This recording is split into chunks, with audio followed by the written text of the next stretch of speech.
एक महत्त्वाची बातमी बघूयात. नवी मुंबईतल्या वाशी रेल्वे स्टेशन ते सानपाडा रेल्वे स्टेशन दरम्यानचा सर्व्हिस रोडवरती चालत्या कारच्या डिकीतनं हात लटकतानाचा व्हिडिओ व्हायरल झाला होता.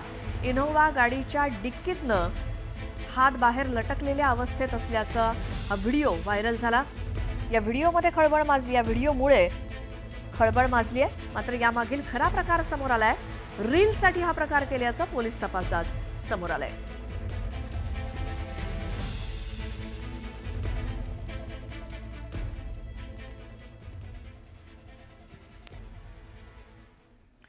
पुन्हा पाहूयात बातमी.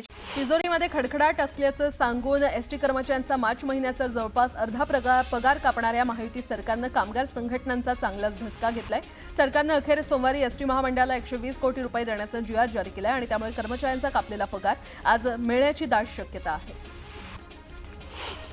सरकारकडून सवलतीपोटी मिळणारी रक्कम वेळेत मिळत नसल्यानं एसटी कर्मचाऱ्यांच्या वेतनासाठी महामंडळाला जुळवाजुळव करावी लागते असं वरिष्ठ अधिकाऱ्यांनी सांगितलं. राज्य परिवहन महामंडळाच्या बसगाड्यांमधून दरमहा 15 ते 16 कोटी प्रवासी प्रवास करतात. त्यात सवलतीमध्ये प्रवास करणाऱ्या विशेषतः लाडक्या बहिणींची संख्या 5 कोटी, ज्येष्ठ नागरिकांची संख्या 2 कोटीपर्यंत आहे. राज्य सरकारनं नुकत्याच जाहीर केलेल्या नवीन वाळू धोरणाच्या अंमलबजावणीच्या पार्श्वभूमीवर पुणे जिल्ह्यातील नद्यांचं सविस्तर सर्वेक्षण 2 टप्प्यात करण्यात येणार आहे. लिलाव प्रक्रियेमध्ये पारदर्शकता आणि ती प्रक्रिया यशस्वी होण्यासाठी हे सर्वेक्षण वेळेत होणं सध्या गरजेचं आहे. त्यासाठी सध्या मान्सूनच्या अगोदर होणारं सर्वेक्षण लवकरच हाती घेतलं जाणार आहे. बनावट आयडीद्वारे शिक्षक आणि शिक्षकेतर कर्मचारी नियुक्त्या करून सरकारला कोट्यावधींचा चुना लावल्याचा घोटाळ्याची मुख्यमंत्र्यांनी गंभीर दखल घेतलेली आहे. नागपूर विभागात 5 अधिकाऱ्यांना अटक करण्यात आली आहे. सूत्रांच्या माहितीनुसार विभागात झालेल्या 580 नियुक्त्यांची चौकशी सुरू करण्यात आली असून त्या नियुक्त्या रद्द केल्या जाण्याची शक्यता आहे. केंद्रीय मंत्री नितीन गडकरी यांनी टोलबाबत मोठी घोषणा केली आहे. 15 दिवसात अशी पॉलिसी येईल की टोलबाबत कोणतीच तक्रार राहणार नाही असं गडकरी म्हटलंय. फेब्रुवारी 2025 मध्ये राज्यातील 29,29,641 बेरोजगार तरुणांनी नोकरीसाठी नोंदणी केली आहे. त्याची आकडेवारी केंद्रीय कामगार आणि रोजगार मंत्रालयाच्या नॅशनल करिअर सर्व्हिसनं नुकतीच जाहीर केली आहे. झोपडपट्टी पुनर्वसन प्राधिकरणाच्या रखडलेल्या 21 झोपडपट्टी पुनर्वसन योजना म्हाडाकडे सोपवण्यात आल्या. या योजनांमध्ये सर्वात मोठी मालाड मालवणी येथील 14,000 झोपड्यांचा समावेश असलेली झोपू योजना मार्गी लावण्यासाठी म्हाडाच्या मुंबई मंडळानं पाऊल उचललंय. या पुनर्वसन योजनेसाठी सल्लागार आणि वास्तुविशारदाची नियुक्ती करण्याचा निर्णय घेण्यात आलाय. जळगाव रेल्वे स्थानकाचा अमृत भारत स्टेशन योजनेमध्ये समावेश होऊन 1 वर्ष पूर्ण झालंय. त्यानंतर अखेर जळगाव रेल्वे स्थानकाचा नवीन बांधकाम आराखडा निश्चित झालेला आहे आणि त्यानुसार जळगाव स्थानकाचा लवकरच कायापालट होणार असून प्रवाशांच्या सोयी सुविधांमध्ये भर पडणार आहे. तापमान वाढीमुळे अंगाची लाईलाई होते आणि त्यामुळे शरीराला थंडावा मिळावा म्हणून उन्हाळ्यामध्ये लिंबू सरबत आणि इतर थंड पेयांची खरं तर मोठी मागणी वाढलेली आहे आणि त्यामुळे एकीकडे उन्हाचा पारा चढत असताना दुसरीकडे लिंबांच्या किमती वाढल्यात. काही दिवसांपूर्वी 5 रुपयांना मिळणारे 3 लिंबू आता 5 रुपयांना 1 मिळतंय. राज्यात उकाडा वाढला असून पुण्यामध्ये पुढील 5 ते 6 दिवस तापमान 40 अंश सेल्सिअसवर जाण्याचा अंदाज वर्तवण्यात आलाय आणि त्यामुळे नागरिकांना काळजी घेण्याचं आवाहन करण्यात आलंय. मुंबईकरांच्या प्रवासाचा 125 वर्षांपासून कणा ठरलेला एल्फिन्स्टन रोड पुन्हा आता बंद होतोय आणि वाहन चालकांसाठी पर्यायी मार्ग निश्चित करून प्रशासन मोकळं झालं तरीही लाखो पादचारी प्रवाशांचं काय असा सवाल उपस्थित होतोय. नियोजनामध्ये ढिसाळपणा केल्यानं नव्या पादचारी पुलाचं काम अर्धवट आहे. त्यामुळे मुंबईकरांची गैरसोय होतीये. उन्हाळ्यामध्ये पाण्याची मागणी वाढलेली असताना पाणी बचत करणं देखील आवश्यक आहे. अतिपाणी वापरामुळे आवश्यक त्या ठिकाणी पाणी उपलब्ध होत नाही आणि त्यामुळे पुणे शहरातील मोठ्या सोसायट्यांना महापालिका पत्र लिहून पाण्याचा काटकसरीनं वापर करण्यासाठी आवाहन करणार आहे. पुढील काही दिवसात हे पत्र सोसायट्यांना मिळणार आहे. मुंबई ते अहमदाबाद बुलेट ट्रेन प्रकल्पासाठी अत्यावश्यक असलेला 7वा 70 मीटर लांबीचा स्टील पूल गुजरातमधील वडोदरा इथे उभारण्यात आलेला आहे. रेल्वे मार्गावर हा 674 मेट्रिक टन वजनाचा मेक इन इंडिया स्टील पूल उभारलाय. तर बुलेट ट्रेन मार्गावर आतापर्यंत 7 पूल उभे केले असून 10,000 मेट्रिक टनापेक्षा जास्त वजनाचे हे पूल आहेत. झोपडपट्टी मुक्त मुंबई करण्यासाठी झोपडपट्टी पुनर्वसन प्राधिकरणाकडून खासगी विकासकांच्या माध्यमातून झोपडपट्टी पुनर्वसन योजना राबवल्या जात आहेत. या योजनांना आर्थिक बळ मिळावं, त्या वेगानं पूर्ण व्हाव्यात यासाठी महाराष्ट्र झोपडपट्टी क्षेत्र अधिनियमात बदल आणि सुधारणा करण्यात आल्या. मुंबई बाजार समितीमध्ये रोज 1500 ते 1800 टन आंब्याची आवक होते. याशिवाय थेट शेतकरी ते ग्राहक योजनेअंतर्गत देखील मोठ्या प्रमाणात आंबा मुंबई आणि नवी मुंबईमध्ये दाखल होतोय. सर्व माध्यमातून यावर्षी देखील 500 कोटी रुपयांची उलाढाल होण्याची शक्यता असून जुलै अखेरपर्यंत ग्राहकांना विविध प्रकारचे आंबे उपलब्ध होणार आहेत.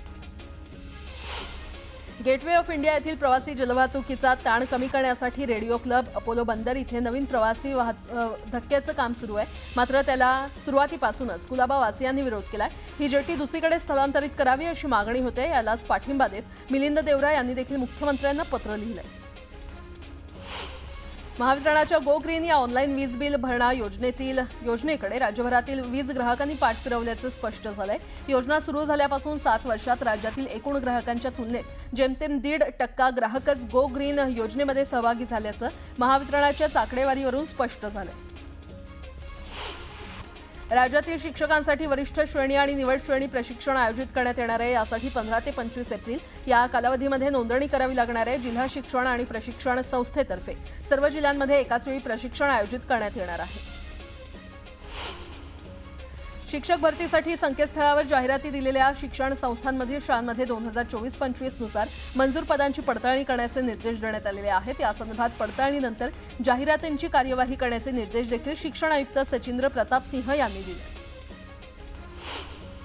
पिंपरी चिंचवड शहरात महापालिका आणि खासगी रुग्णालयामध्ये गेल्या 3 वर्षात 95,932 महिलांची प्रसूती झाली आणि त्यामध्ये 51 मातामृत्यू झालेले आहेत. यात 48 महापालिका हद्दीतील आहेत. तर पुणे जिल्ह्यासह राज्याच्या विविध भागातील रुग्ण महापालिकेच्या वायसीएमसह 8 रुग्णालयामध्ये उपचार घेण्यासाठी येतात.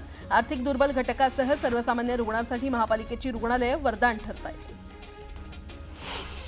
मुंबईवर दहशतवादी हल्ल्याचा मास्टरमाइंड तहव्वुराची एनआयए दररोज 8 ते 10 तास चौकशी करते. दहशतवादी हल्ल्यामागे कुणाचा हात होता, कट कसा रचला, कुठे रचला याची माहिती समोर यावी यासाठी सखोल चौकशी सुरू आहे.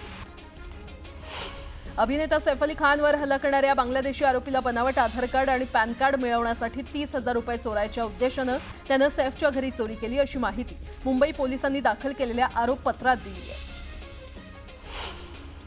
गर्भवती तनिषा भिसे यांचा मृत्यू हा वैद्यकीय निष्काळजीपणामुळे झाला का याबाबत ससूनच्या वैद्यकीय तज्ज्ञांच्या समितीची आज बैठक पार पडणार आहे. या बैठकीत मृत्यू प्रकरणी कागदपत्रांची तपासणी केली जाणार आहे.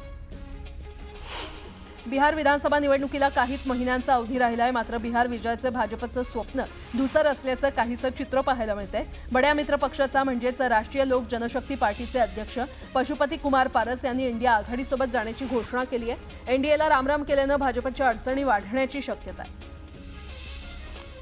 पंतप्रधान नरेंद्र मोदी यांनी हरियाणातील हिसार इथे महाराजा अग्रसेन विमानतळावरून अयोध्येला जाणाऱ्या पहिल्या व्यावसायिक विमानाला हिरवा झेंडा दाखवला. सलमान खान धमकी प्रकरणात मोठी अपडेट समोर आली आहे. पोलिसांनी बडोद्यातील एका संशयिताची ओळख पटवली आहे. 26 वर्षीय संशयित मानसिकदृष्ट्या आजारी असल्याची माहिती मिळाली आहे. पोलिसांनी त्याला नोटीस बजावत चौकशीसाठी मुंबईत बोलावले आहे.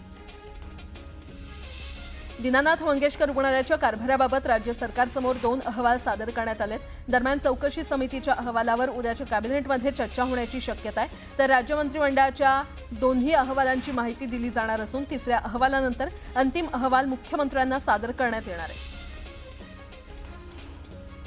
मुंबई गोवा महामार्गाची नवी डेडलाईन समोर आली आहे. मुंबई गोवा महामार्ग या जून अखेर पूर्ण होणार अशी घोषणा केंद्रीय मंत्री नितीन गडकरींनी केली आहे. मंत्री गिरीश महाजनांनी एकनाथ खडसेंना अब्रू नुकसानीची नोटीस पाठवली आहे. प्रतिमा मलिन केल्याचा आरोप मंत्री गिरीश महाजनांनी खडसेंवर केलाय. आयएस महिलेसोबत संबंध असल्याचा आरोप खडसेंनी महाजनांवर केला होता. दरम्यान याबाबत पुरावे द्या किंवा माफी मागा, अन्यथा कायदेशीर कारवाईला सामोरं जा असा इशारा मंत्री महाजनांनी दिलाय.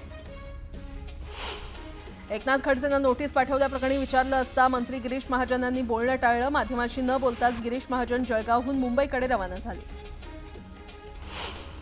रणजित कासले विरोधात बीडच्या शिवाजीनगर पोलीस ठाण्यात गुन्हा दाखल करण्यात आलाय. सोशल मीडियावरील पोस्ट प्रकरणात अॅट्रॉसिटी अंतर्गत गुन्हा दाखल झालाय. निलंबित पोलीस उपनिरीक्षक रणजित कासले लोकसभा निवडणुकीदरम्यान आक्षेपार्ह विधान त्यांनी केलं होतं. मुंबई वॉटर टँकर असोसिएशननं अखेर संप मागे घेतलाय. मुंबई मनपा आयुक्तांसोबतच्या सकारात्मक चर्चेनंतर हा निर्णय घेण्यात आलाय. दरम्यान टँकर असोसिएशनला दिलेल्या सर्व नोटीस मागे घेण्यात आल्यात. तर यापुढे कारवाई होणार नसल्याचं आश्वासन मनपा आयुक्तांनी दिलंय. भांडूपमधील कुख्यात गुंडानं केलेल्या गुन्ह्यांची कलम लिहिलेला केक कापून वाढदिवस साजरा केल्याचं समोर आलंय. झिया अन्सारी असं या गुंडाचं नाव असून त्याच्यावर 8 गंभीर गुन्ह्यांची नोंद आहे. मुंबई अहमदाबाद महामार्गाला जोडणारा भोयदापाडा सातवली रोडवर प्रचंड वाहतूक कोंडी झाली. दरम्यान या वाहतूक कोंडीमध्ये एक रुग्णवाहिका देखील अडकली. वारंवार वाहतूक कोंडी होत असल्यानं ट्रॅफिक पोलीस नेमण्याची मागणी करण्यात आली. पुण्याच्या उरुळी देवाचीमध्ये भंगाच्या गोदामाला भीषण आग लागली. दरम्यान अग्निशमन दलाकडून आगीवर नियंत्रण मिळवण्यात यश आलं. सुदैवानं कोणतीही जीवितहानी झाली नाही. यासोबतच